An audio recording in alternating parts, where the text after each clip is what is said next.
Vampires. Long-standing romanticized, beloved, and occasionally fetishized fictional creatures. Now, I'm not here to talk about freaking Twilight. No, we're going back to talk about a webtoon that has the big OG vampire, and that is Dracula. So without further ado, I want to talk about one of my favorite webtoon canvas series, Those Who Sleep by Yokani. Now, there are several reasons why you should read this webtoon, but I'm only going to give you about 5. Then I'll let you decide if you want to check out the comic in full. Link, of course, will be in the description, along with all of the rest of Yokani's links. So, without further ado, let's get started. First up, DILF Dracula. Yes, you did hear those words coming out of my mouth. Dracula's character design in Those Who Sleep just drips absolute sexy. The hair, the jawline, the fashion, Yokani practically made a sex symbol that most of you are missing out on. But other than being a DILF, that is on the back of all of Yokani's business cards which you can get when you buy something from her Etsy, Dracula does bring a certain grumpy yet relaxed dad vibe to him. He's quick to help Willa, who we will talk about in a moment, while also being quite stern with her at times. He doesn't care that she just shows up pilfering his fridge that much or uses his money on games. He's a pretty good adoptive father to Willa. Secondly, is Willa, the young collegiate female lead of Those Who Sleep that radiates just complete gremlin energy. Willa, without a doubt, has some of the best facial expressions in the series. Her bright and cheerful attitude greatly pairs with Dracula's, but what really also draws the intrigue is her mysterious power that is mostly unexplained, but the way Yokani handles it is fantastic. Third, it is not a romance between leads. Now, you may think that's weird for me to list that as a reason, because I mostly read romances, because I'm a hopeless biromantic, but because it is one of the perfect examples of a platonic parental adopted relationship. I know, crazy. Dracula isn't getting shipped.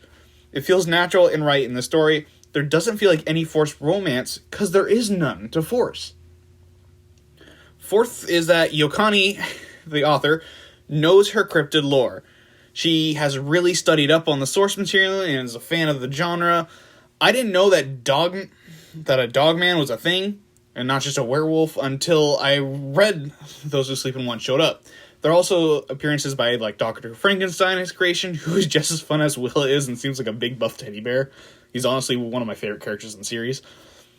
Fifth is that Those Who Sleep has fantastic pacing.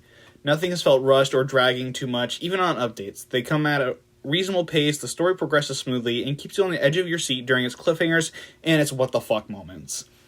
Yokani has crafted a brilliant story, and the pacing alone should be enough to draw interest. I've seen several webtoons that just zoom into sections and doesn't give characters enough time to flesh out their emotions or feelings, and it's a really good balance with Those Who Sleep. It's never done that, and things that aren't explained are left that way, and it's left a mystery for a reason. It's great writing.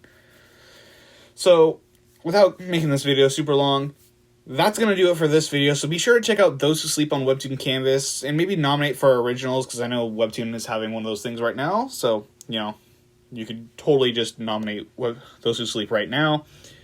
Or you can buy something on Yokani's Etsy. She has a lot of cute acrylic charms on there. I currently have 2 of them. The Drac and Willow one is on my keychain that I use for my house keys and work, and the Marnie one is in a drawer because a coworker kind of ruined that one.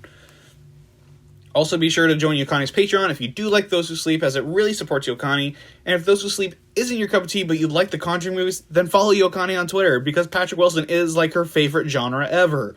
Anyway, with that being said, thank you all so much for watching, and I will see you next time. Wait a second, I forgot to tell you to subscribe!